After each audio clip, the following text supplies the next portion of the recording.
இந்த வீடியோவில் எதை பற்றி பார்க்க போகிறோன்னா, மலையாளத்தில் ரிலீஸ் ஆகி ஹிட்டான ஒரு 5 கிரைம் த்ரில்லர் மூவிஸை பற்றி தான் பார்க்க போகிறோம்.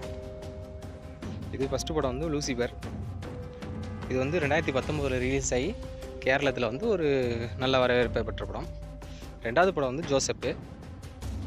இந்த படமும் வந்து மலையாளத்தில் தான் ரிலீஸ் ஆனிச்சு. இது வந்து 2018 ரிலீஸ் ஆகி நல்ல வரவேற்பை பெற்ற படம் தான். அதாவது லூசிபர் வந்து நல்ல மாசாக ஹிட்டாக அப்படி இருக்கும் படம். ஜோசப் வந்து சைலண்ட்டாக மூவ் ஆகும். நல்லா தான் இருக்கும் படம். ஜோசப்பும் நல்லாயிருக்கும், லூசிபரும் நல்லாயிருக்கும், ஜோசப்பும் நல்லாயிருக்கும்.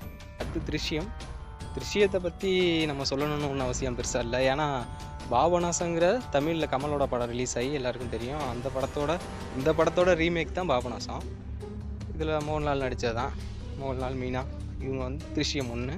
அடுத்து வந்து திருஷ்யம் 2. இந்த படமும் வந்து மோகன்லால், மீனா நடித்த படம் தான். பார்ட் 1 பார்ட் 2 வந்துச்சு. ரெண்டுமே நல்லா தான் இருக்கும். நல்ல கிரைம் த்ரில்லர் மூவி தான், கண்டிப்பாக பார்க்கலாம். அடுத்து வந்து ஜனகன மன.